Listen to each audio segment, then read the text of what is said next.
Bueno, pues qué gusto. Mm, el día de hoy entonces quedamos de revisar de André Green lo que es la posición fóbica central. Me gustaría un poquito que empezáramos. ¿Quién quiere compartir qué entendieron? ¿Qué es la posición fóbica central? Me gustaría también para ir ensayando la manera como Green va usando sus conceptos y demás y compartir, ¿no? ¿Qué entendió los que quieran? Sí, Mitzi, adelante. Bueno, a mí me pareció algo muy nuevo, ¿no? Por esta parte que, bueno, yo entendí que la posición fóbica central es justamente no tanto la acumulación de traumas, sino más bien cómo distintos traumas tienen resonancia, ¿no? Cómo se pueden articular unos a otros y hacer un miedo muy grande, ¿no? Por eso decía una fobia, ¿no? Porque es un terror, es un pánico que hace que se te corte definitivamente el pensamiento y la asociación, justamente porque puede ser muy peligroso hablar de algo que se puede articular con otra cosa, y eso con otra cosa y hacer una resonancia y entonces generar algo muy desbordante para el yo, ¿no? Más o menos, bueno, eso fue lo que yo entendí. Sí, sí, que ahí habría que ver si es para el yo o para la organización psíquica, como más en general, Sí, no sí. tanto del yo, habría que ver, pero sí, me parece interesante.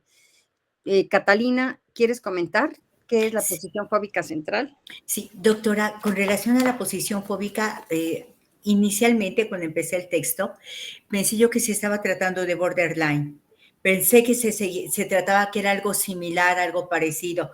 Y parece, o sea, lo que entendí aquí es que hay rupturas, como Mitzi lo mencionaba, rupturas en la primera infancia, traumas tan fuertes que no es posible ni que el paciente ni que el analista los puedan tratar de la forma tradicional, que se requiere una forma de mirar al paciente y de aguantar al paciente en un proceso circular, en un proceso donde no termina de regresar y de decir qué es aquello que le duele. Pero creo que ya entendí que sí es algo totalmente diferente a borderline, me parece. Gracias. Ah, está interesante tu planteamiento. Si esta posición fóbica central tendría relación con un planteamiento borderline o no, ¿verdad? Un Me parece. borderline extremo. Y ahí lo dejo, doctora, porque me quedó la duda. Gracias. Y el esquemita, que parece que Mitzi entendió muy bien.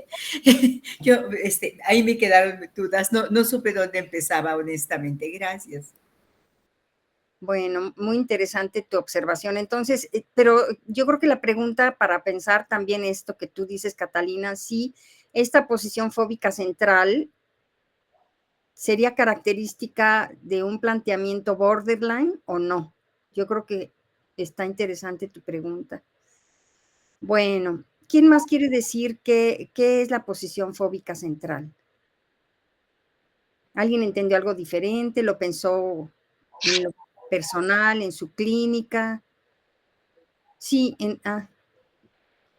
bueno, pues me parece que ya dijeron lo más importante, Mitzi, de qué se trata. Sí, que tiene que ver con una forma de asociar, ¿verdad? El paciente, diferente a la que estamos acostumbradas. Yo me gusta más que nos acerquemos al texto y lo releamos juntas como lo hemos hecho, que así vamos leyendo el texto muy, muy de cerca, página por página y párrafos por párrafos, porque así ensayamos los conceptos como los propone Green y cómo lo va pensando. Bueno, entonces, si quieren, empezamos a ver, le pedimos a Fernando si nos ayuda a poner la presentación y luego pasaríamos a ver el caso de Gabriel que él lleva a cabo también de manera muy cercana. Como ustedes ven, Green tiene la habilidad, bueno, tiene muchas habilidades, pero cómo describe, ¿no? Cómo describe lo que sucede en la sesión, cómo describe lo que es una asociación libre, cómo la enseña, o sea, tiene esa habilidad y bueno, va nombrando también, dijéramos, situaciones durante el análisis que las va nombrando por primera vez. Creo que es otra habilidad de él, ¿no? De ir nombrando y a la vez que va describiendo detalles, por eso el pensamiento clínico que él propone, ¿no? De qué ocurre en el terapeuta o en el analista durante el proceso analítico también, ¿no? Bueno, entonces la siguiente, por favor, Fernando. Entonces vamos a releer juntos y juntas. Entonces, esto que dicen se refiere a un modelo de asociación libre, ¿no? Ligada a manifestaciones de transferencia en la forma en cómo se las arreglan con sus asociaciones con la comunicación de ella.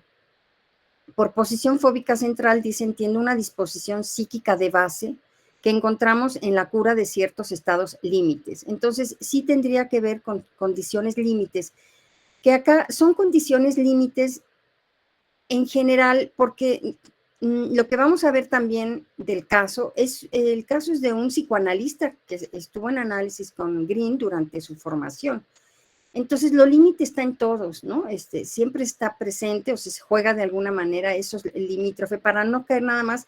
Los limítrofes están allá y los analistas estamos acá muy curaditos y muy sanos, ¿no? No, yo creo que de eso se trata, ¿no? De que este es el panorama de todos, de cómo funciona la mente y cómo ha funcionado en todos nosotros, ¿no? Bueno, entonces, un poco a la pregunta de Catalina, tiene que ver con ciertos estados límites y situaciones que no han podido pensarse y que tampoco se pueden pensar en el momento de la sesión. Esa es la situación. Bueno, no se trata de lo más profundo de los estados de funcionamiento mental de los analizantes en relación a la pulsión o relación de objeto, dicen, y tampoco de su contrario, el aspecto vinculado con la conciencia a través del discurso del paciente. No se trata de alcanzar el nivel de lo que se supone lo más viejo o primitivo. No se trata simplemente del acceso a ciertas partes de lo inconsciente.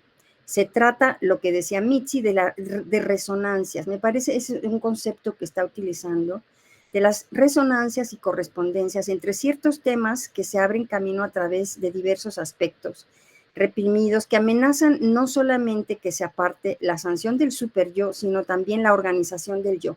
Por eso yo decía, quizás estamos hablando no del yo en sí mismo, sino de la organización del yo, que sería como algo más primitivo, me parece, ¿no? La siguiente, por favor, Fernando.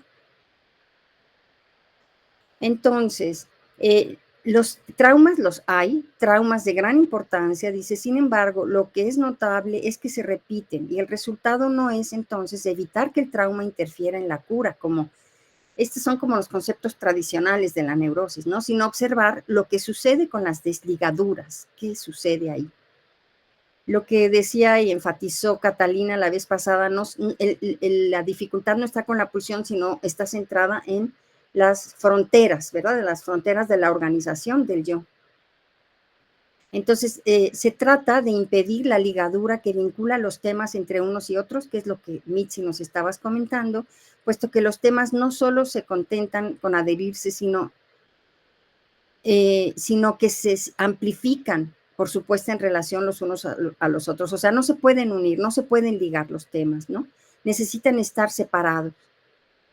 Que ahí pudiéramos usar este concepto que usa de la convivencia en este espacio del quizá, de ni sí ni no, que ni están unidos ni están separados. Bueno, dice, el resultado global no puede ser entendido con relación a un evento traumático singular, que era lo tradicional de la neurosis, ¿no?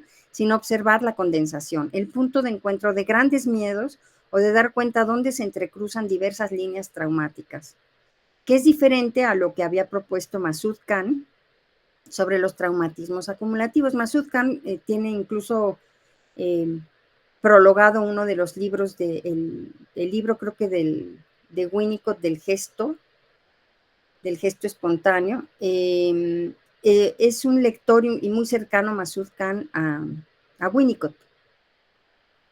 Bueno, entonces dice, se me tapó el verdadero trauma, la catástrofe, es la posibilidad de reunirse, de ligarse. Esa es la dificultad, ¿no? Que necesitan estar ni separados ni juntos, dijéramos. Ahí entra el ni separados ni juntos. La siguiente, por favor, Fernando. Dice, el verdadero trauma será entonces la posibilidad de reunirse, es decir, diversos traumas provocando que el sujeto pierda la capacidad de verlos debido a que en la configuración del conjunto se volvería demasiado terrorífico. Yo creo que aquí entonces estamos hablando lo que dijo Mitzi de terror. No es una angustia, la angustia señal, es el terror. O sea, lo que sucede, como decía también Catalina, en el primer tiempo de vida, Si algo le sucede al bebé, alguna falla, estamos en esta angustia, en el terror, la angustia que veíamos un poco, ¿no? La angustia del dolor primordial. Entonces, realmente es terror.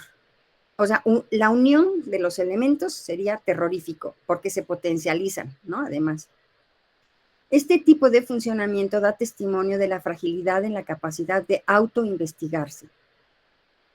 No es que no puedan autoinvestigarse, pero hay una fragilidad, lo que tiene consecuencias radicales que no pueden explicar más que con la puesta en escena de factores automutilantes del pensamiento, por la necesidad directa de prepararse contra las amenazas que se ponen en juego. Es por ello que si hablo, dice, de fobia, habría que subrayar el papel que se juega, ya que no es una angustia tímida, sino un verdadero estado de pánico y de terror. Yo creo que entender esto, sí, porque luego escuchamos a los pacientes y el paciente dice, estoy angustiado, estoy deprimido, pero es otro referente emocional el que están diciendo, no es la depresión que nosotros acostumbramos, que tiene esta flexibilidad, ¿no? Que no todo, sino esta angustia crónica, están siempre angustiados en esta angustia crónica que no tiene la flexibilidad, dijéramos, ¿no? Entonces, interesa estudiar cómo esto resuena en el funcionamiento psíquico del paciente en la sesión. La siguiente, por favor, Fernando. Y entonces explica qué es la asociación libre. Dice, uno no escucha al paciente siguiendo el hilo de lo que él cuenta de una manera progresiva. Lo que él va explicando, dice, ciertos elementos asociativos van a entrar en resonancia con otros que se habían mencionado antes y habrá constantes regresos. Es decir, que hay una progresión general de asociaciones, pero cuando éstas se producen tienen un efecto retroactivo. Esto quiere decir que ustedes oyen, yo ya había escuchado algo parecido antes. Ahí no hay una dificultad. Cuando el paciente dice, yo ya había escuchado algo parecido antes, sí está pudiendo hacer la ligazón, ¿sí? Con eso que había escuchado antes. Estos son efectos retroactivos y a veces pueden tener la impresión de que otras asociaciones que son enunciadas anuncian algo. Uno dice, es como si el paciente me estuviese preparando para que yo escuche algo que él me va a decir más adelante. Entonces dice que hay este efecto simultáneo multidireccional, tanto como reverberación retroactiva como anunciación anticipatoria. Esto está ocurriendo en la asociación libre.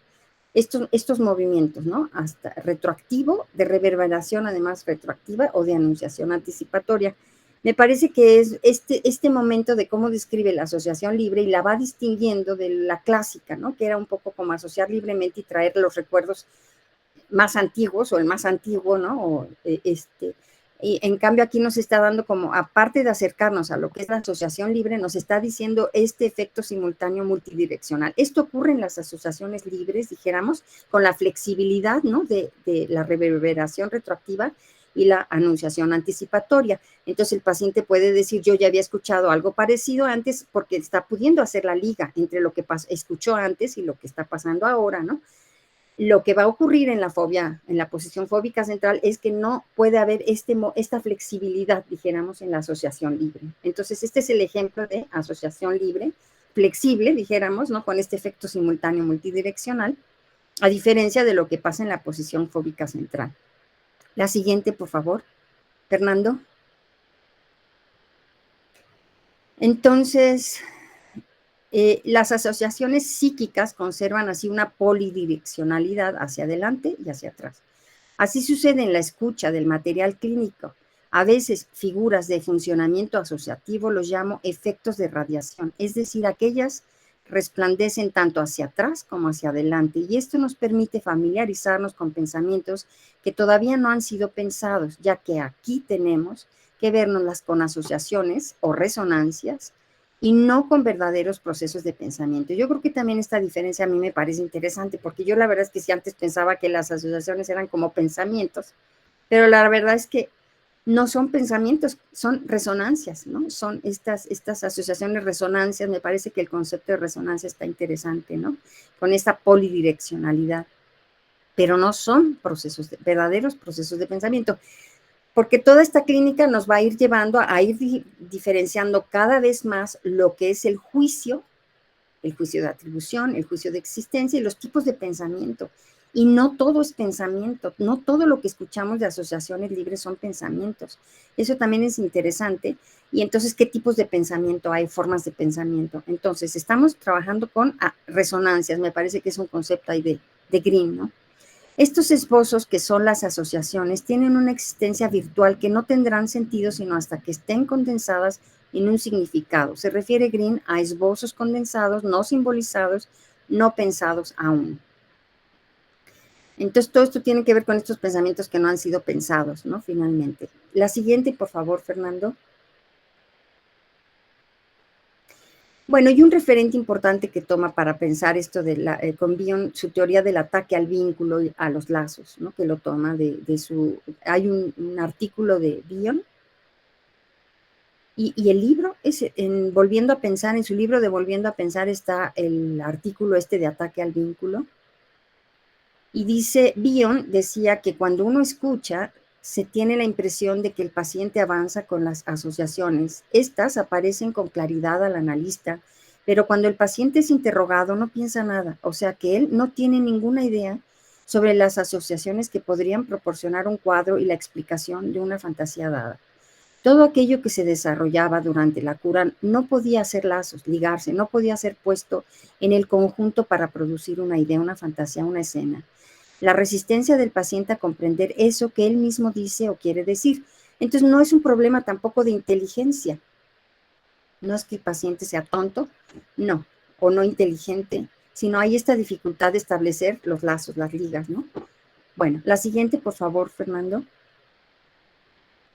Bueno, hasta acá no sé si quieran comentar algo de la posición fóbica central. ¿Alguien? ¿Algún comentario? Porque si no, pues ya pasaríamos a revisar el caso de Gabriel. Que fíjate que de lo que ha dicho Green, no sé si sea su único caso o tenga más casos, pero digo, porque ya ven que luego no ponen casos, digo, pues si tenían la clientela, eran todos los analistas, que tenían que tener mucho cuidado con pues la confidencialidad, y qué difícil. Entonces encontraron caso de Green así como, y siempre la clínica ayuda, ¿no? Como para no perderse, ¿no? De que como por dónde van los planteamientos teóricos. Sí, Catalina, sí.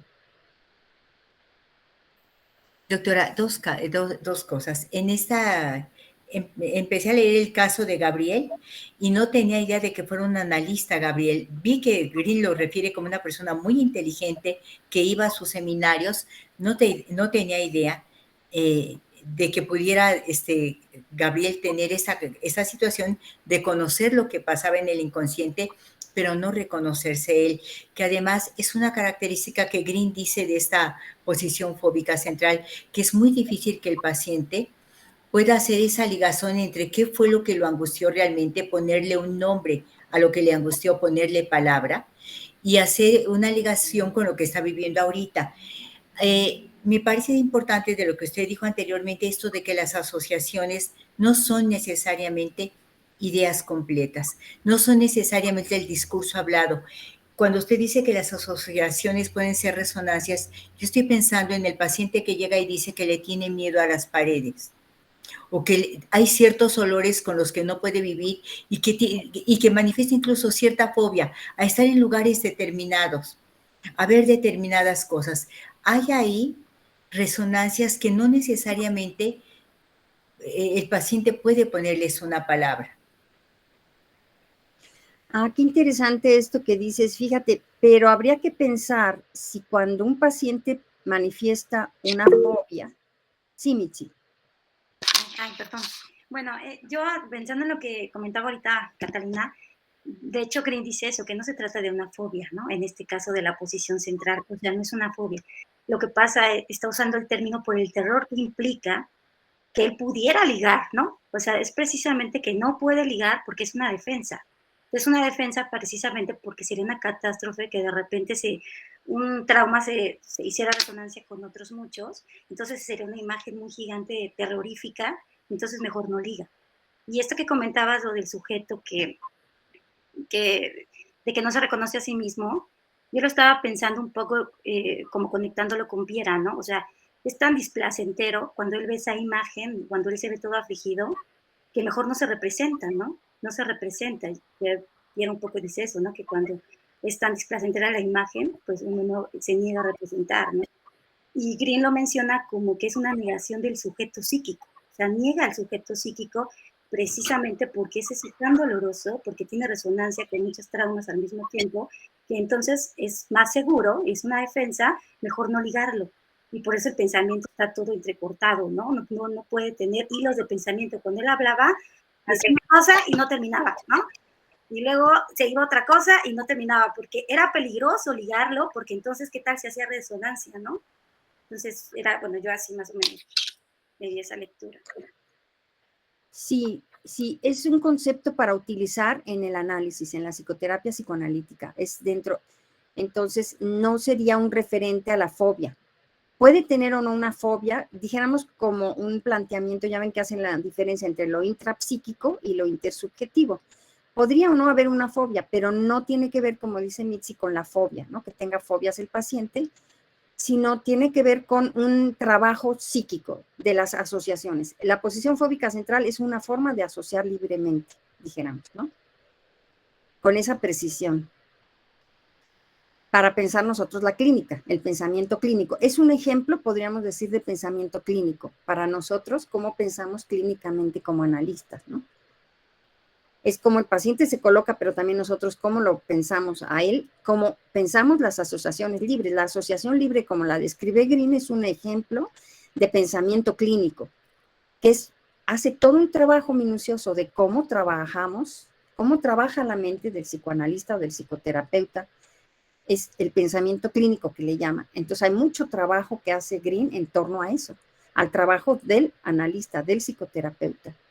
Sí, bueno. ¿Alguien más quiere comentar algo en relación a la posición fóbica central? Es un concepto muy interesante para pensar, ¿no? Porque la verdad es que como es otra comprensión, ¿no? De la clínica. Esto me parece como una aportación de Green muy interesante. Sí, sí, Magdalena.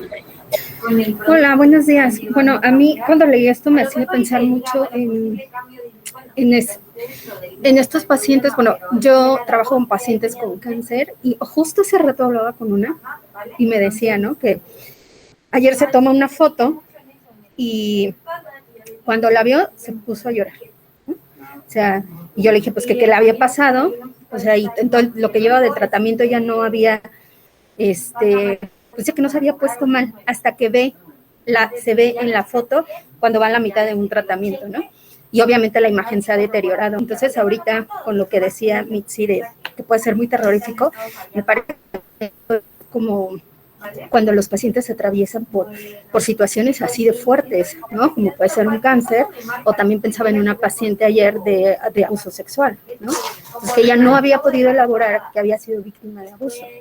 Para ella solamente estaba en una relación tóxica, sin poder nombrar que había abuso, porque una vez que es nombrado, entonces viene ya el terror, ¿no? Empiezan a ver estas resonancias que nos dice Green y de alguna forma como que pues hay una resistencia a querer ligar, ¿no? Bueno, no resistencia, imposibilidad a querer ligar.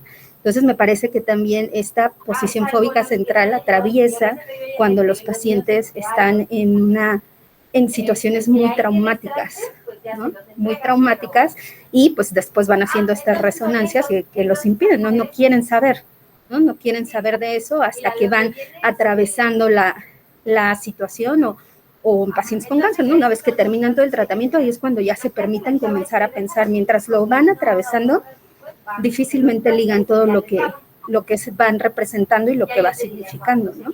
Entonces creo que también tiene que ver con el momento que está pasando el paciente. No diría yo un trauma central, pero sí algún evento muy traumático que los hace tomar estas defensas, ¿no? O en este caso, esta posición. O sea, lo puedo pensar así.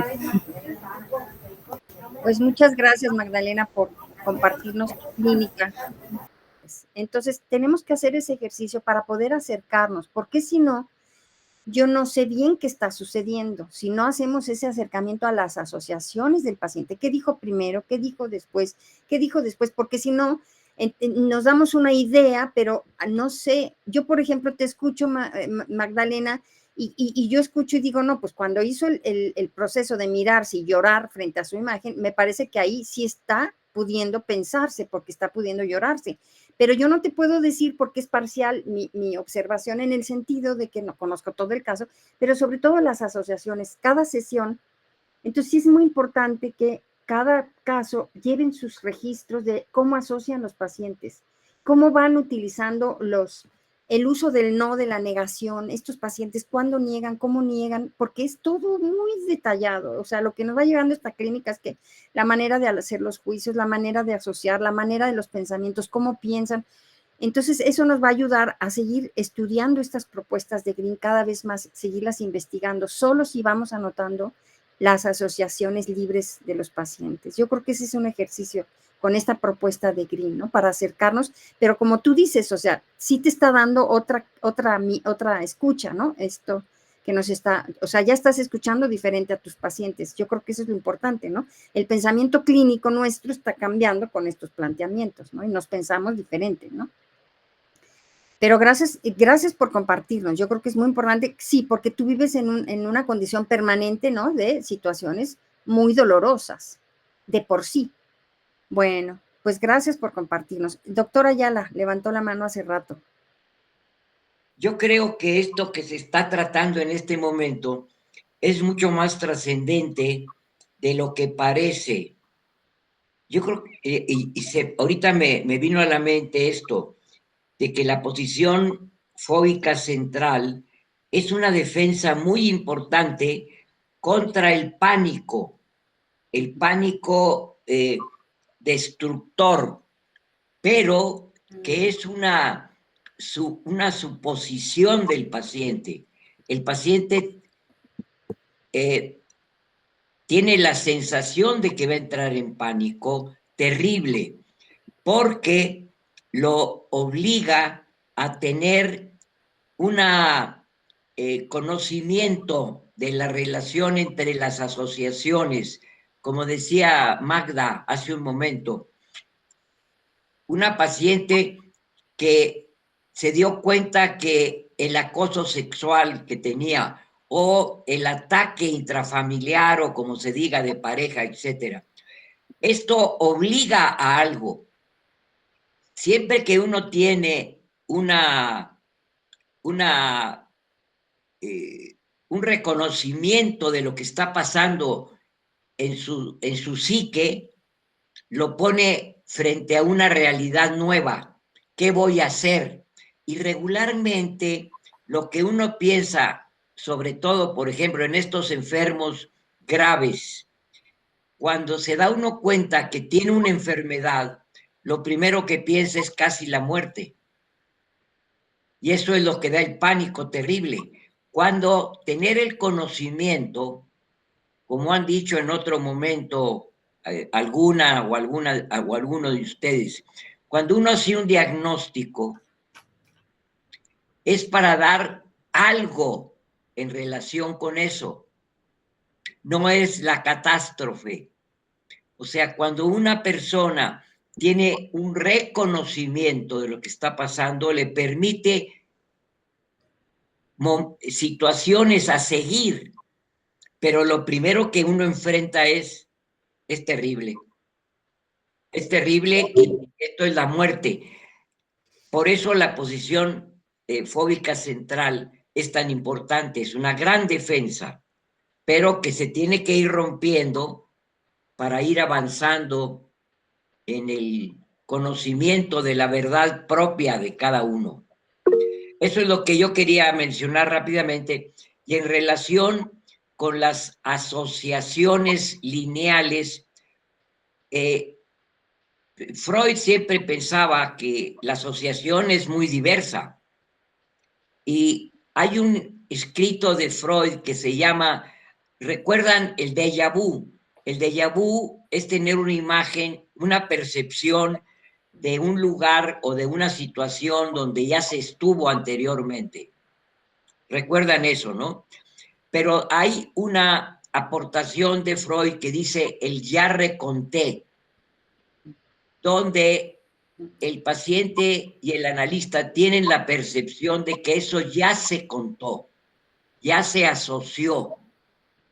Entonces, ese es traer algo que no se tiene una un conocimiento completo, pero ahí está.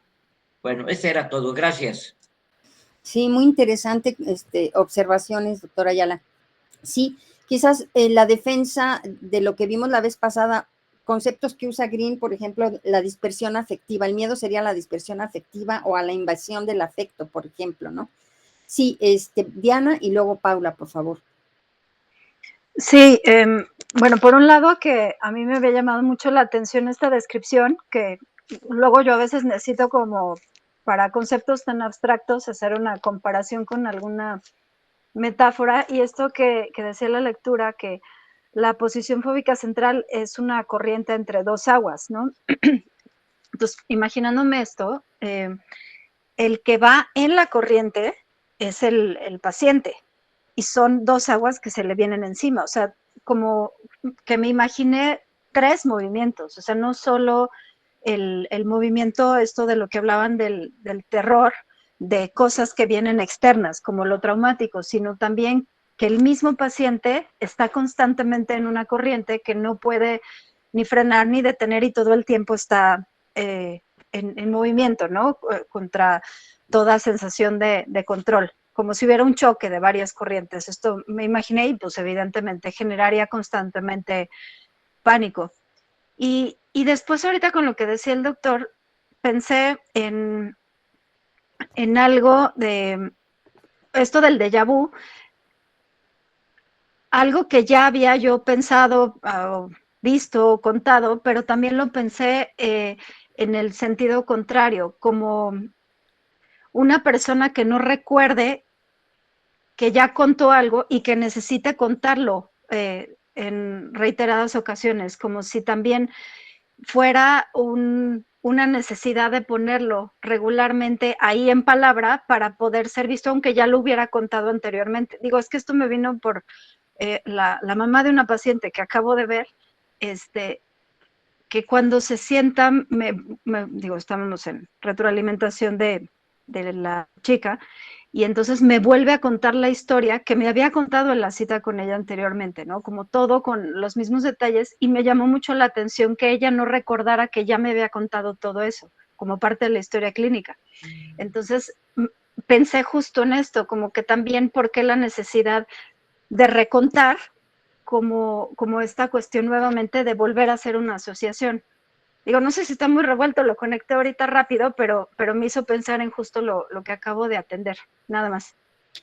No, bueno, Paula, pues bueno, voy a empezar con Paula y luego vamos a tu caso, Diana. No sé si alguien más quiere comentar, también es interesante. Volvemos a las asociaciones, es muy importante acercarnos porque si no, no dejamos de hacer reflexiones interesantes, ¿no? Pero siempre acercarnos, así como hacemos con Green, ¿no? Acercarnos a su texto siempre es importante. En la situación, más adelante vamos a ver uno de los seminarios, en el del tiempo, en la fragmentación del tiempo, la compulsión de la repetición, que nos va a explicar Green. Creo que ahí vamos un poco a contestar la pregunta de Paula también, ¿no? La compulsión a la repetición y cómo la explica. En el caso de Diana, yo lo que pensaría, así como lo dices, Diana, con Greens, lo que vimos el seminario pasado, cómo el afecto es la representación, cómo ese pensamiento de muerte en sí mismo es la representación. La muerte, el miedo a la muerte, no es tanto un pensamiento, porque no puede ser pensado, sino en sí mismo el miedo a la muerte es una representación de afecto, y son las representaciones de afecto, lo que decíamos de la fobia en sí mismo es la representación del afecto.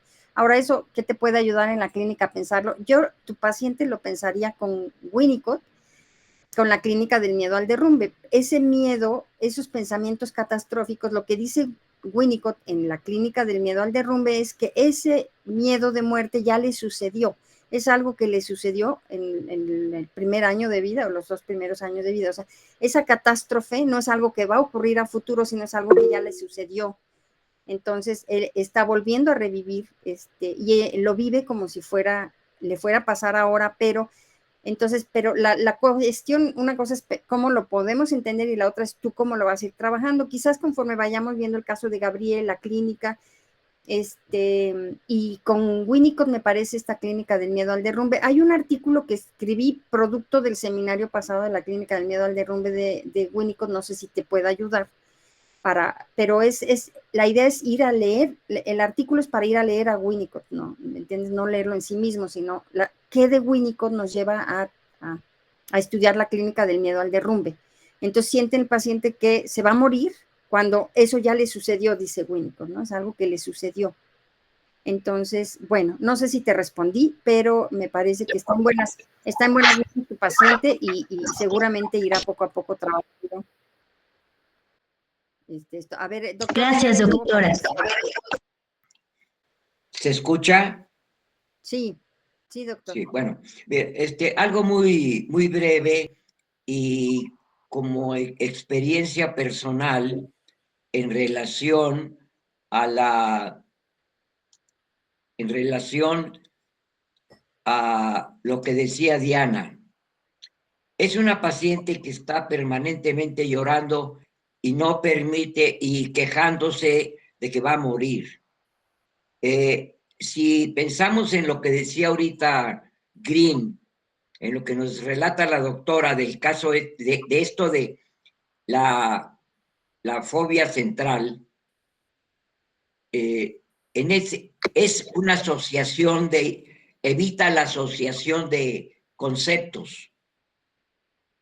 Entonces, en este caso, yo les sugeriría, así tal cual, a la paciente, ¿por qué no me hablas de lo que te está pasando ahorita, de qué has hecho?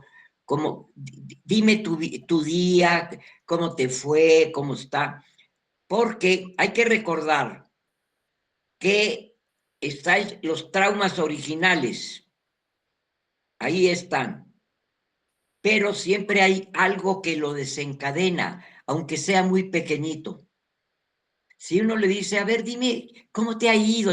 Vamos a ver esto, tu preocupación sobre la muerte y lo que pasa, pero platícame y comience a relatar y uno puede animarla a que diga todo lo más que se pueda en relación con lo que le ha pasado en el día, lo que quiera ya. Porque hay situaciones, es que vi en la tele que mataron a no sé cuántos, porque en la inundación que acaba de pasar en Pachuca, hubo no sé qué, o sea, o llegó mi esposo y me dijo que por poquito y lo atropellan algo, no sé qué, pero comienza a ver algo el factor desencadenante de eso. Por lo menos se comienza a ligar con algo de lo actual. Digo, es una sugerencia. Bueno, perdón. Sí, bueno. Gracias, doctor. Ahí está la técnica, o parte de la técnica. Entonces, es lo que dice Green, vamos a ver con el caso. Ya entendí esto, le está pasando esto, pero ¿y ahora cómo procedemos técnicamente? Y aquí el doctor te está dando un planteamiento de técnica interesante. Gracias, doctora Ayala. Bueno, a ver, ahorita Patricia, espérame tantito. Dice, Verónica Cuellar dice que en la página 187 Green habla de terrores escondidos siempre activos. Me parece interesante, terrores escondidos siempre activos.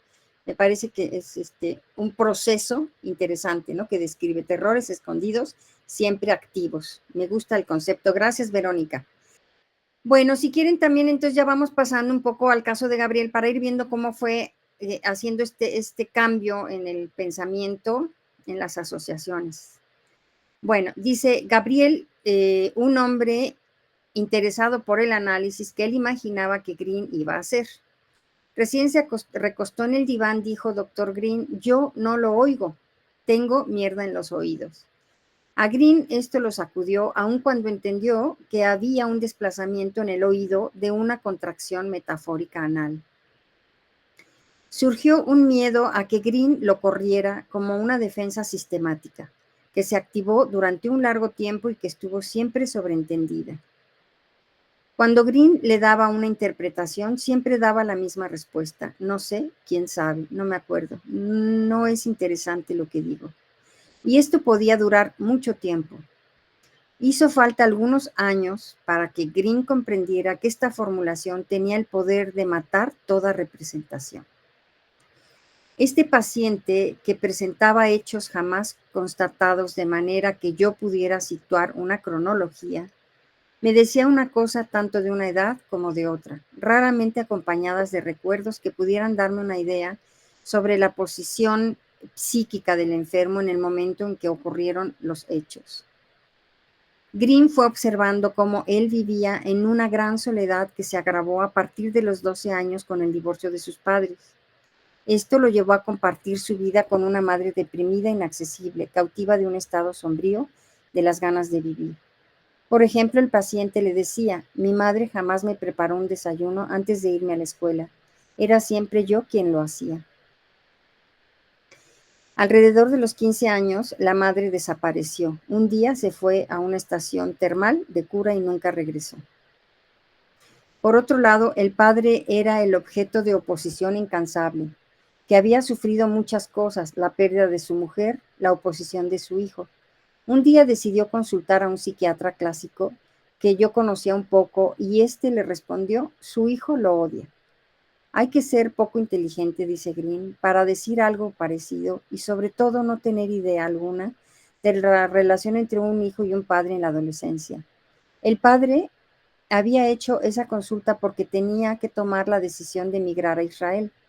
Se lo había propuesto a su hijo, pero cuando escuchó de la boca del psiquiatra que el hijo lo detestaba, decidió irse sin él. Por su parte, el joven estaba en conflicto permanente con su madrastra y entonces él va a encontrarse a la edad de 15 años solo. Estuvo en un aislamiento total, un poco tentado por drogas suaves y la política.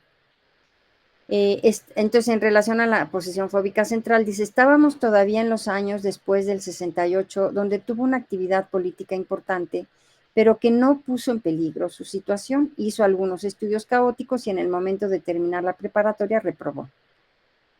Él reprueba e hizo lo que muchos estudiantes hacen en esa situación en Francia: decidir pasar un año en Inglaterra. Se va, un tanto aconsejado por un amigo que parecía tener por él sentimientos bastante fraternales, e intenta vivir un tiempo en Inglaterra haciendo un trabajo que muy bien hubiese podido haber hecho en Francia. Se queda por allá y yo estoy todavía sorprendido cuando él me habla por el hecho de que el hilo de eso que él iba a decirme se rompe permanentemente. Comenzaba una frase y después la interrumpía.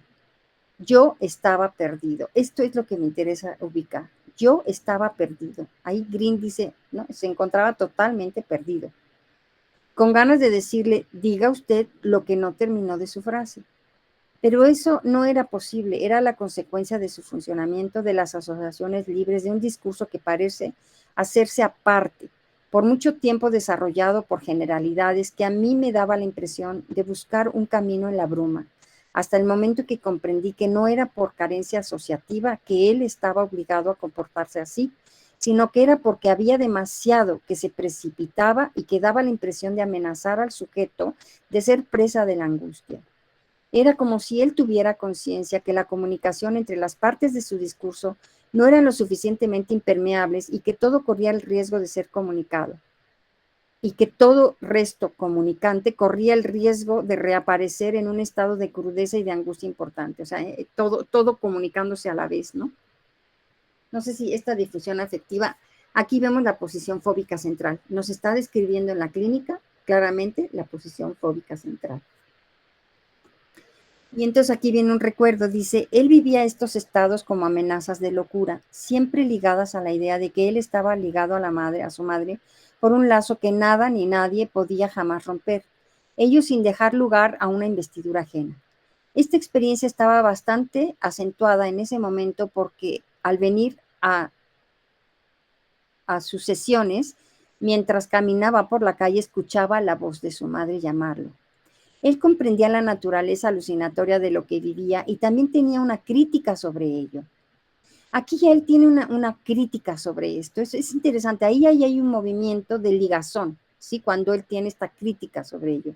Finalmente supe que en su infancia se le llevó con una nodriza. Me tomó 8 años saber que esto fue entre la edad de 1 año y medio y 3 años. ¿Por qué razón? Es un misterio. Pero a ese traumatismo respondió otro. Él estaba situado a 300 kilómetros de París, su padre venía a verlo todas las semanas, pero su madre jamás. Posiblemente se lo llevó con la nodriza porque su madre tuvo un absceso en el seno mientras lo amamantaba. El hijo trataba de comer, pero no comía nada, adelgazaba visiblemente. El padre trajo a un médico que le dijo, este niño se está muriendo. Lo llevan al hospital y entonces es cuando le ponen la nodriza. Entonces aquí ya hay un movimiento de recuerdo, aquí ya hay un movimiento de ligazón, ¿sí?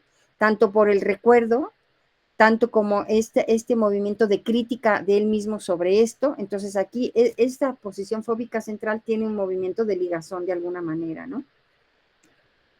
Él no tenía un mal recuerdo de que le hayan puesto una nodriza, recordaba a una jovencita, ven, ahí ya estamos en un recuerdo, recordaba a una jovencita que fue muy agradable, sin embargo su madre jamás fue a verlo cuando estuvo con la nodriza, pero cuando vinieron a verlos juntos, el padre y la madre juntos para llevarlo a París, no reconoció a la madre, la llamó señora. Durante el viaje, después de 2 o 3 horas, algo se despertó en él un recuerdo de su madre. Ahí ya estamos haciendo ligazones, ¿sí? Hay un recuerdo. Y dejó de llamarla señora. Entonces, cada vez más se le planteaba la pregunta, él está loco posiblemente, pero su madre también lo está. Entonces, porque Green ya nos está dando este momento, ya nos describió que pasaron muchos años donde el paciente no entendía, no sabía, ¿no? Sí, entonces hubo todo este tiempo donde, y aquí ya nos está mostrando cuando ya empieza a hacer estos movimientos desde la posición fóbica central que nos acercó, y aquí ya empieza a hacer ciertas ligas, ¿no? Y con recuerdos, con reconocimientos, con críticas hacia él mismo. Entonces, Green reconoce que comprendía bien sus reacciones, pero no entendía cómo podía sacarlo de ahí. Esto es muy importante, ¿sí? Entendía sus reacciones, pero no entendía cómo lo iba a sacar de ahí. Sí es cuando él se pregunta, entonces, ¿cómo le hago? Como ahora Diana dice, le está pasando y ahora ¿cómo le ayudo, no? Entonces, no detalla Green los años de análisis difíciles, estériles y repetitivos, y todo ese tiempo donde no sabía, no podía, todo esto. Entonces, Green se salta hasta un episodio particularmente significativo. Entonces, toda la parte difícil, estéril, esa no nos la está resumiendo, dijéramos, y entonces ya aquí nos está dando movimientos psíquicos, ¿no? De ligazón. Y este episodio particularmente significativo, entonces vamos al episodio significativo en la psicoterapia que dice Green. Dice, cuando Green le hablaba del momento en que le habían puesto la nodriza, él le decía que finalmente no era el único en haber sido llevado con una nodriza, que había muchos otros. Dice Green, pero llegó un día en que su discurso fue diferente. Y dice, ayer pensé que esa visita que yo esperaba de mis padres los domingos, me vi cuando era niño, preso de una tensión angustiante indescriptible, completamente atraído hacia la entrada de la granja, esperando su llegada con la esperanza de verlos aparecer. Mi cara tenía una expresión tan tensa, tan espantosa, que me dije, esto no es posible, ese no puede ser yo. Entonces aquí ya estamos ya no estamos en la posición fóbica central para nada, ¿no? Ya está haciendo, ya se ve, se mira, ¿no? Ya se reconoce, ya se piensa, ya recupera el recuerdo, entonces ya está haciendo ligas, ¿no? Ligazones. Esperaba ver a su madre aparecer y no aparecía nadie. Su padre sí, pero jamás ella. Había una falta de reconocimiento de la imagen de sí mismo, percibido pero desestimado, renegado.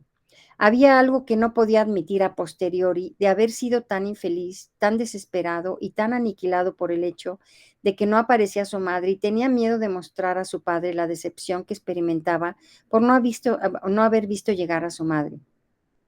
Él se decía que si le expresaba eso se iba a enojar y entonces él no vendría tampoco, lo que por supuesto agravaría la situación. En la adolescencia que vivió con su madre, ella alimentó las confusiones más psicotizantes. Cuando ella se paseaba con él en su colonia, de pronto se le ocurría cambiar su apellido y el suyo y lo presentaba con sus vecinos, es mi hermano y otras veces es mi marido. No es necesario decir que él estaba más que molesto en estos momentos. Tiempo después, en la espera de esa educación, su madre le contó el episodio del seno y le dijo, tú chupabas y chupabas y chupabas. Y entonces él se decía y no salía nada. No fue solo un momento de identificación con mi paciente, dice Green, ni una reconstrucción. Bruscamente entendí en un cortocircuito que yo había hecho el acercamiento entre el seno, esta es una situación transferencial. Esta es un trabajo de transferencia. Fíjense, Dice, no fue solo un momento de identificación con mi paciente, ni una reconstrucción. Bruscamente entendí en un cortocircuito que yo, o sea, Green, había hecho el acercamiento entre el seno que se chupa y del que nada sale, y la cerca en la granja donde esperaba la madre y nadie llegaba. No era entonces una identificación ni una reconstrucción, si bien que había diferencias entre estas dos series de eventos, había un colapso, como se diría en Francia, entre esos dos momentos, es decir, nada viene de eso que se espera del objeto. En cuanto a mi paciente, parecía querer impedir la posibilidad de dejarse sorprender por esos acercamientos y hacer como si los otros vivieran el vacío que el objeto creaba por su desaparición real y sin añoranza. Este es el momento transferencial.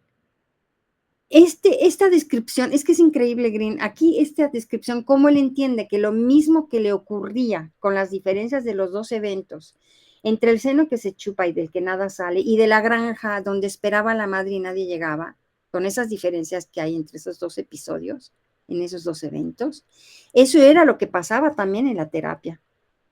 Como Green, todo lo que sucedía no se podía articular, no podía pensarse, no podía salir algo nuevo, dijéramos, ¿no? Cuando ahora ya estaba saliendo, ya estaba viendo ligazones, ya estaba viendo ligas, pero esta es la situación transferencial, que eso que pasó en esos dos eventos con sus diferencias estaba también dando, y lo entendió, que pasaba también aquí en la transferencia con Green, ¿no? Que todo eso no se podía articular, no podía ir, los eventos no podían ir al encuentro, ¿no? De los pensamientos, para pensar la escena de la madre que no llegaba, para pensar el pecho que nada salía, ¿no? Entonces estaban en esta posición fóbica central como la defensa, ¿no? Para no encontrarse con que nada salía, ¿no? Con que no llegaba nunca la mamá. De eso se estaba, dijéramos, defendiendo en el fondo, ¿no? Pero lo interesante de esto, quiero hacer el énfasis, es que él, Green, lo encuentra aquí, que dice, bruscamente entendí en un cortocircuito que yo había hecho el acercamiento entre el seno que se chupa y el que nada sale y la cerca en la granja donde esperaba la madre y nadie llegaba. Aquí estaba sucediendo lo mismo en la transferencia, porque es ahí donde trabajamos en la terapia analítica, en la transferencia, es ahí. Bueno, entonces dice, lo que me pareció más sorprendente fue el miedo de que los diferentes traumatismos se acumularan para crear una vivencia de catástrofe. Él tenía comportamientos extraños, por ejemplo, hubo un año que fue muy malo para él, donde vivió una decepción sentimental importante. Su conclusión fue, yo ya pagué suficiente, entonces yo no pago mis impuestos. Es un comportamiento masoquista porque dice, yo sé cómo es la administración fiscal en México, en Francia, el fisco no te suelta, se toma años en encontrarlos, pero los encuentra. Es de hecho lo que terminó por pasar, el fisco le cayó encima y en ese momento fue la catástrofe. Se lo llevó a la prisión y fue maltratado. Entonces ve cómo su vida se detiene, es decir, que es realmente el castigo que se merecía por haber querido ocasionar a los otros lo que él había sufrido. Cuando estuvo preso en ese momento de traumatismo, la asociatividad se volvía lineal, es decir, que tomaba la forma de una predicción que debía realizarse sobre un modo muy melancólico con perjuicios a su cuerpo. Entonces, digo, desde el juicio, ¿no? Que él tiene, creo que ahorita lo va a explicar, el juicio, ¿no? De que como sentimentalmente, lo va a explicar aquí adelante. Seguimos la siguiente, Fernando, lo explica mejor Green que yo que me salga de. Durante años, este hombre le hizo padecer a su analista la amenaza de una flebitis. Él ya tenía desde antes de iniciar la terapia una dificultad respiratoria para la cual había ido a consultar a doctores que le habían dicho que tenía una embolia pulmonar y que podía morir en cualquier momento.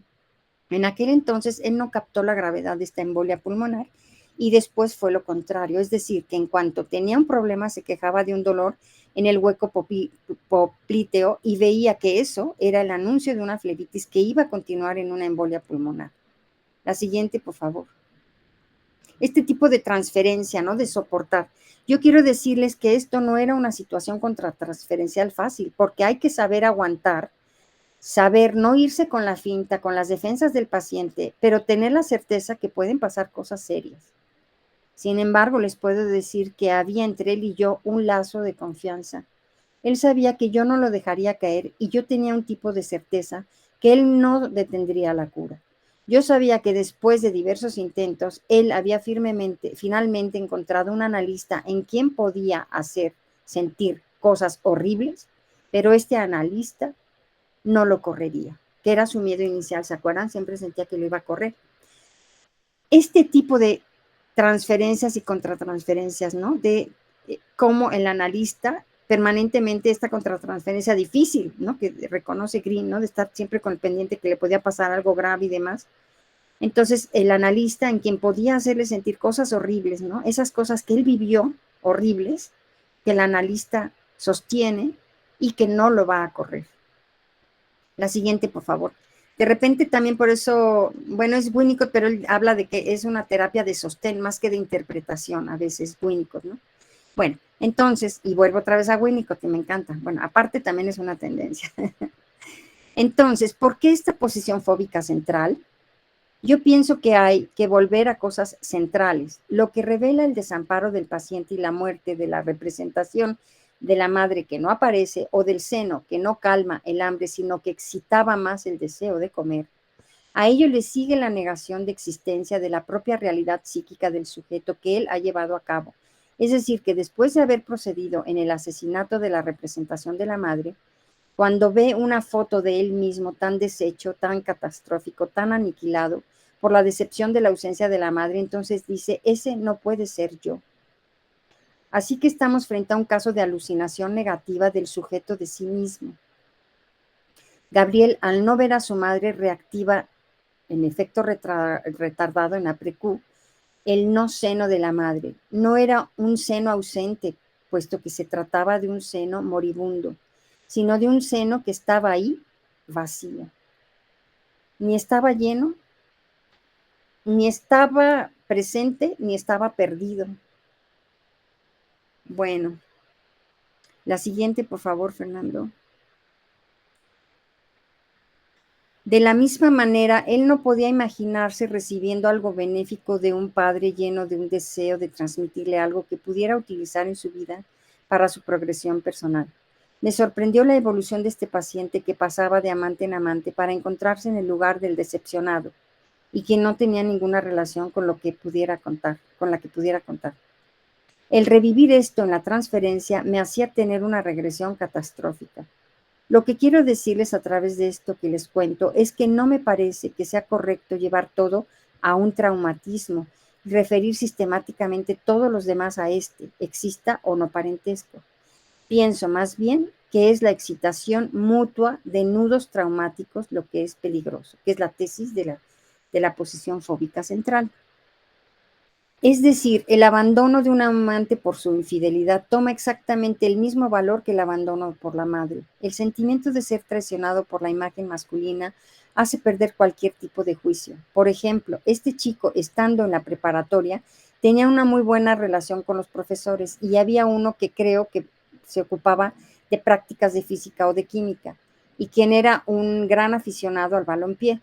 Mi paciente era también un gran aficionado a este deporte, por lo que en vez de hacer experimentos de física o química, ellos hablaban del partido del día anterior, de quién había ganado tal encuentro. Pero el día en que llegó el examen, como no sabía, reprobó. Y tomó esto como una traición del profesor. Dado que ellos se entendían tan bien en el fútbol, el profesor tenía que pasarlo en el examen.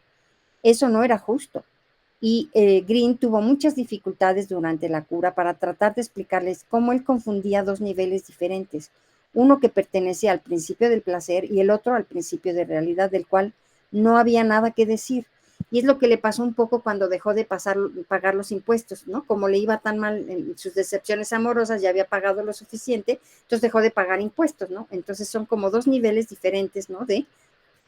De lógicas, ¿no? La del principio de placer y la del principio de realidad que dice, pues no hay más que hacer, hay que pagar los impuestos, ¿no? Ahí no es de opinión, es de hay que hacerlo. Y la siguiente, por favor, Fernando.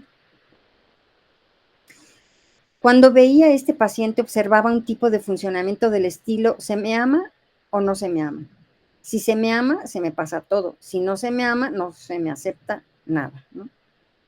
La idea de un juicio fuera de ese juicio de atribución parecía extremadamente difícil. Recordemos que el juicio de atribución, que es el primero antes del de existencia, lo vamos a ver en el trabajo de la negación, nada más un poco de paréntesis, el de atribución es si es bueno dentro y si es malo fuera, ¿no?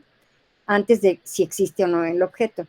Yo les puedo decir que este joven estaba lejos de ser un tonto, era alguien altamente inteligente a pesar de sus estudios completamente hechos pedazos.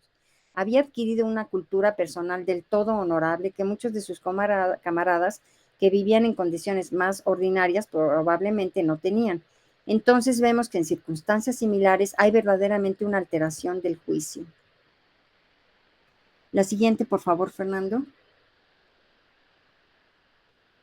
Entonces, un poco ya como resumiendo lo que continúa, se casa con una joven médica casada que dejó al marido, la mujer tenía otros hijos a quienes iba a ver y entonces vivía entre dos, pero tenía el sentimiento de no ser reconocido, que era nadie, que era un agente del pecado. De todos modos tuvo un hijo con ella al que adoró y crió siendo padre y madre a la vez. En una ocasión, en sus visitas a la madre, quien vivía en la Costa Azul de una manera solitaria, sin amigos, sin trabajo, en un aislamiento esquizoide inquietante, la madre le decía que no fuera a verla. Una vez le explicó, escúchame, si yo comienzo a tener relaciones con la gente, si estoy en contacto con ellos, si mantengo un lazo, luego no podré zafarme. Después estaré atada por esos lazos y no podré vivir mi propia vida. Es decir, la ausencia de relaciones por temor a relaciones simbióticas. La siguiente, por favor, Fernando. El paciente estaba muy desconcertado porque también su madre tenía reacciones que no soportaba. Un día le habla, no exactamente como una madre, era una conversación donde le dice tienes pies bonitos. Al día siguiente él toma el tren y se regresa a París. En ese momento entendió Green el motivo de la ruptura en la adolescencia, la ruptura en lo que respecta a él porque hizo todo lo posible para que partiera. Fue debido al hecho de que estaba en presencia de una madre que no conocía prohibiciones y que podía hacerle absolutamente todo con ella, incluyendo relaciones incestuosas, y para evitar eso era mejor provocar su partida. La siguiente, por favor, Fernando.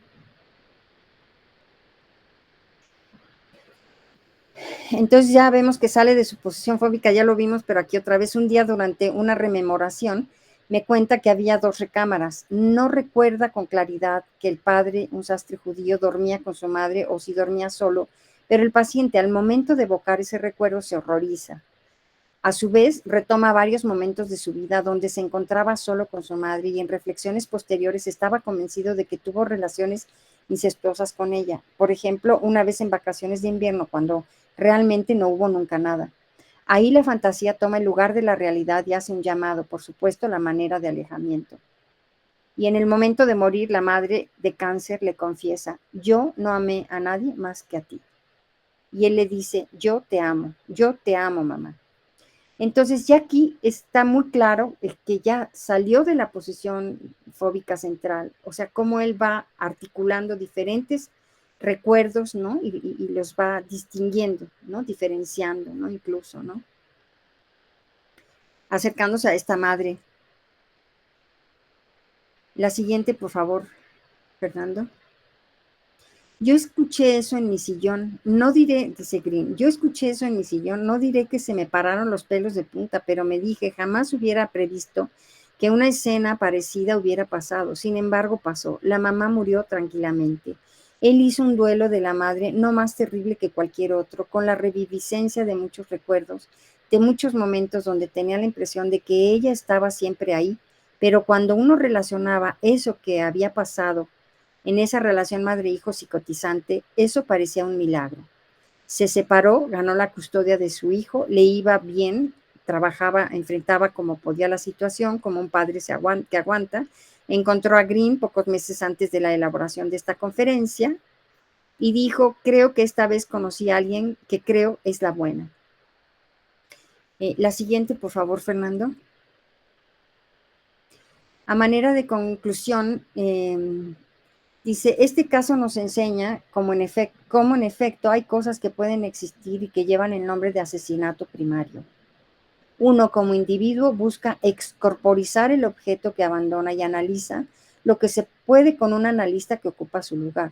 La cuestión del asesinato primario del objeto es un tema que se encuentra en los escritos de Klein, de Winnicott y de Bion. y entendemos que proceder al asesinato del objeto en la realidad psíquica no es equivalente de matar el objeto.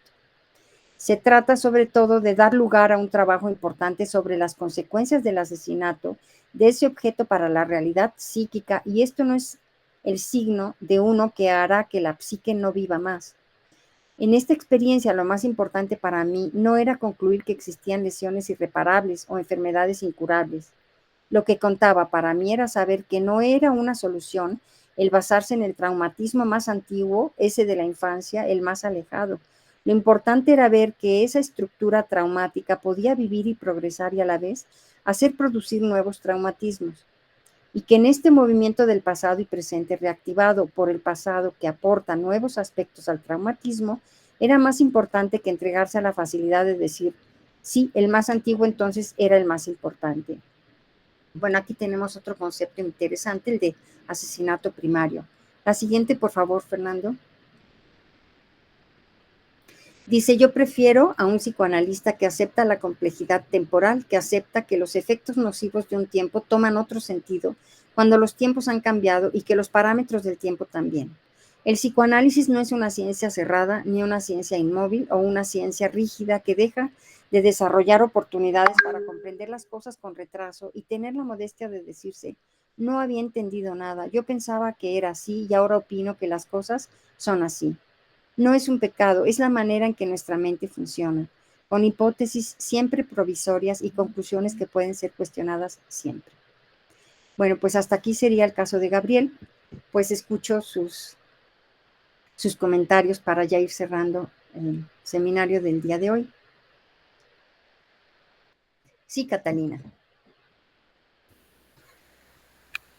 Doctora, parece que en algunos casos hay una experiencia traumática cotidiana y que la posición fóbica central relataría un caso de este tipo, una experiencia traumática cotidiana en la infancia que no se reduce a un evento estresante, a un evento que rebasa al individuo, sino a una serie de eventos que lo están rebasando constantemente. Porque recuerdo otra parte del relato de Gabriel en donde justamente él dice que su mamá a veces lo presentaba como su hermano y a veces lo presentaba como su pareja y que a eso a él le chocaba muchísimo. Parece que cuando hay esta serie de eventos traumáticos que no son aislados, se están viviendo constantemente, es lo que hace que el individuo se pueda, no sé si de Gabriel, como es el caso de la esquizofrenia, pero sí pone una cierta distancia, que parece que es a lo que Green llamaría en este método de análisis posición fóbica central con este tipo de paciente. Gracias, doctora. Gracias, Catalina. No entendí bien cuál es tu pregunta, más bien es un planteamiento de lo que sucede. Es un planteamiento, doctora, de que aquí no hay un evento catastrófico que desenlace una situación de dolor, de tristeza, sino es una serie de eventos cotidiana, es decir, no es, si se hubiera referido Green nada más o se hubiera remitido a la situación de cuando el niño tenía entre año y medio y 3 años, definitivamente eso no daba lo suficiente para que el paciente hiciera esa ruptura, que no pudiera anclar el presente con el pasado y que siempre estuviera Green en esa posición de angustia, de incertidumbre, como voy a revelar algo grave, pero que no concretaba. Creo que fueron muchos años de análisis. Sí. Sí, es un planteamiento, doctora. Gracias. Gracias, Catalina, gracias. Sí, Enrique. Doctora, a mí me gustaría que si puede profundizar sobre el tema, este concepto de asesinato primario, por favor. Muy interesante.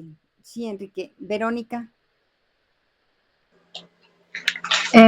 Bueno, yo desde hace rato pensaba esto que se había dicho acá, de una parte del análisis estéril, y ya después lo pensé con lo que vino después, como esta importancia de ser, con estos pacientes, de ser un sostén, de aguantar, ¿no? De aguantar esto a lo que nos enfrentan, estas amenazas, ¿no? Constantes, estos miedos a que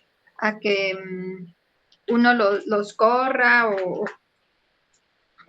Creo que es una situación de aguantar y bueno, en ese sentido no sé qué tan estéril pudo haber sido. Yo creo que fue justo este tiempo de aguantar, de sostener, lo que lo preparó para que pudieran llegar a todo lo demás después, ¿no? Eso pensaba yo.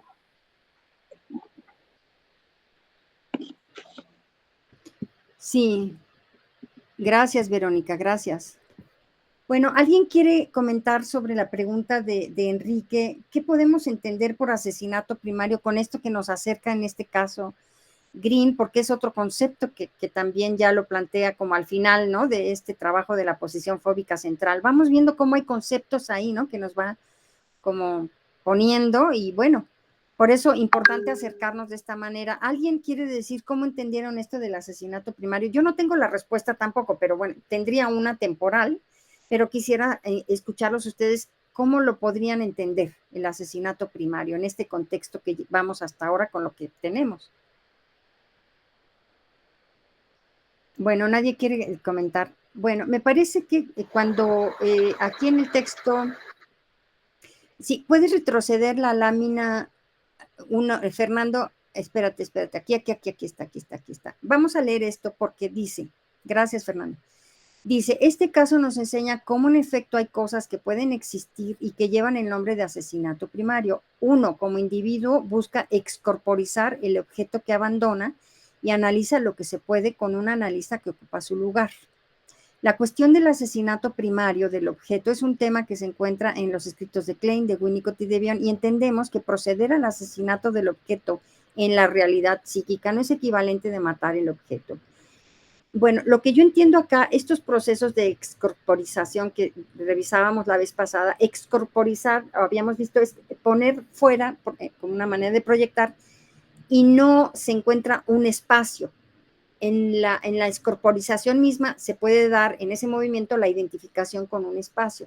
Este asesinato primario es parte del proceso psíquico, de la realidad psíquica. O sea, yo lo pienso mucho con Winnicott, pero les digo, no tengo una respuesta. Habría que darle un seguimiento más a este concepto en Green, que yo no tengo ahorita, ¿no? Para decirles en tal texto y tal texto dónde lo maneja este concepto de asesinato primario. Yo lo entendería con Green cuando Green dice que se puede, llega un momento en la fase depresiva que el bebé puede colocar el objeto fuera del área del control omnipotente. Entonces, hay algo del orden, ¿no? De lo que se excorporiza y se permite esa identificación con ese espacio.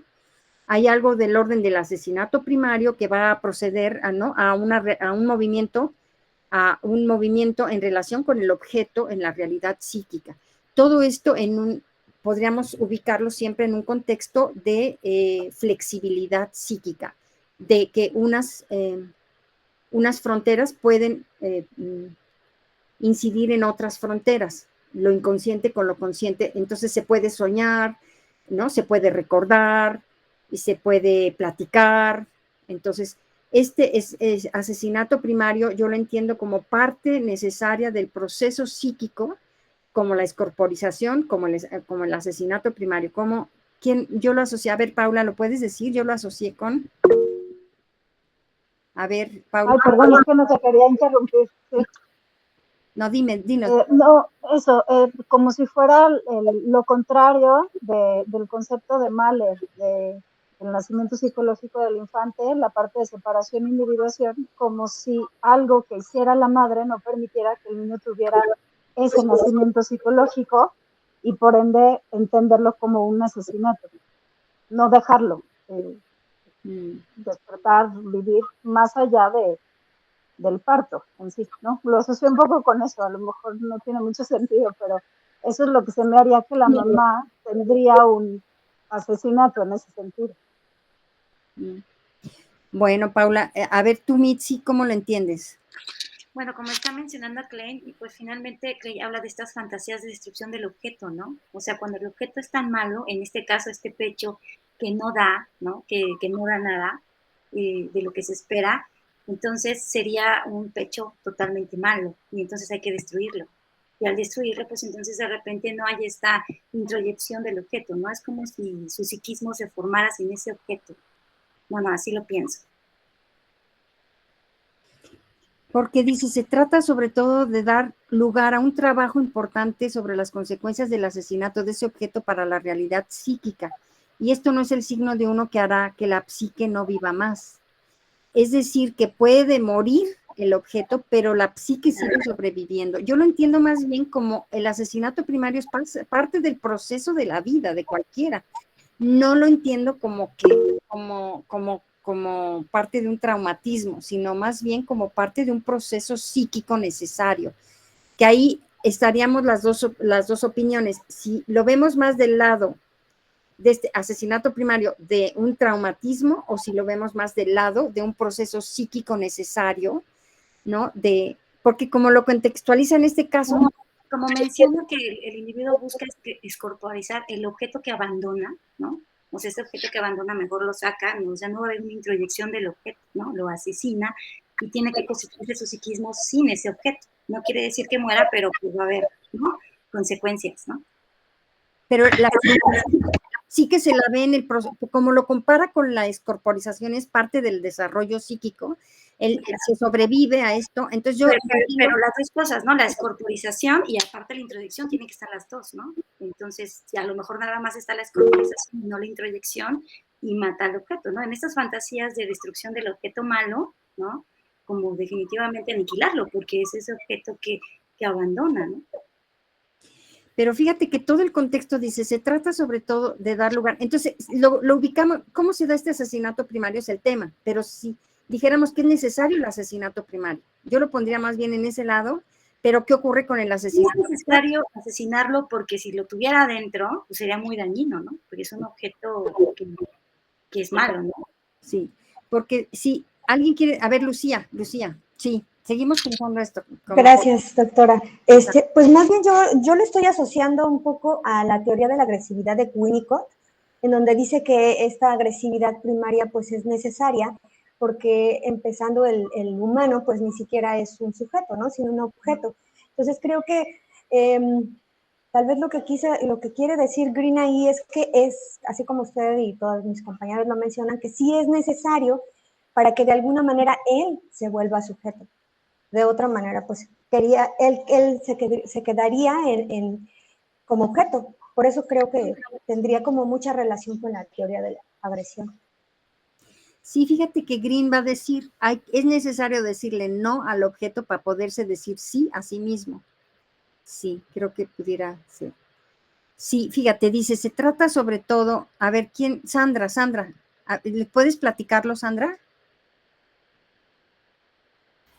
Sí, doctora, lo que va que igual lo puedo alcanzar a percibir como ese proceso necesario que debe de existir, como usted lo ha mencionado con Winnicott, de ese abandono, esa experiencia ya registrada y es necesaria justamente como para subir al siguiente escalón y poder ir madurando esa parte de la psique. Es así como lo percibo, vamos, en ese asesinato. Se tiene que dar como ese giro de tuerca para poder saltar a otra escena. Y bueno, es lo que considero, es mi opinión. Muchas gracias. Bueno, gracias. Sí, Sandra. Entonces dice, se trata sobre todo, sí, Patricia, sí. Bueno, pues Enrique ya nada más. ha levantado la mano, ¿eh? No, Enrique se fue, se desconectó, algo le pasó. No. Sí, Patricia. Sí, bueno, ligando, nada más como añadiendo un poco a lo que dijo la maestra Missy, como que también en esta realidad del sujeto, de Gabriel, yo creo que lo que se le conflictuaba para realizarlo era la culpa por el asesinato, ¿no? La culpa que hay por asesinar, aunque sea simbólico, creo que es real, ¿no? O sea, es real para el paciente, es real para quien lo está narrando. Entonces ahí también, no sé si lo menciona Green, porque no leí el texto, pero creo que también ahí se juega la culpa, ¿no? Esta culpa por matar a la madre, ¿no? O matar a eso que ya tiene simbolizado.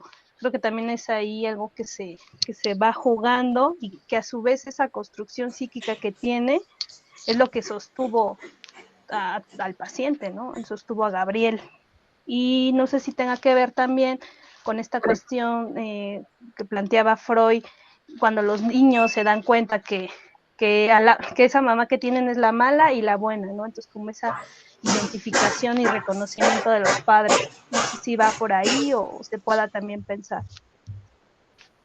Y nada más, gracias. Sí, adelante, doctora Ayala. Bueno, yo lo que yo pienso concretamente es que confunde el que le llame asesinato. Eso es lo que confunde, porque como que no encuentra uno dónde está el asesinato. Ahora, dice, no es equivalente de matar el objeto. O sea, no es un asesinato. Y es en la realidad psíquica. Es lo que han mencionado, pero como dice asesinato, pero es el abandono del objeto, pero no el objeto que abandona, sino el dejar el objeto. El sujeto deja el objeto. Y es como si lo asesinara. Acordémonos que en el inconsciente eso es similar. Abandono y asesinato. Para el inconsciente puede ser lo mismo. Pero es el abandono que tiene que hacer permanentemente el sujeto para ir madurando, llámelo así, o como ustedes quieran, o integrándose más como sujeto, su subjetividad, y tiene que abandonar objetos. Entonces, ese es el proceso. Una parte que yo quería comentar, aparte de esto del asesinato primario, que me confunde asesinato, ya lo dije. Pero aquí vemos toda la interrelación entre el analista y el paciente en la mente del analista, porque en otro momento, o con algunos otros teóricos, cuando no son explícitos por temor, alguien tiene un ruido ahí, cuando no son explícitos por temor,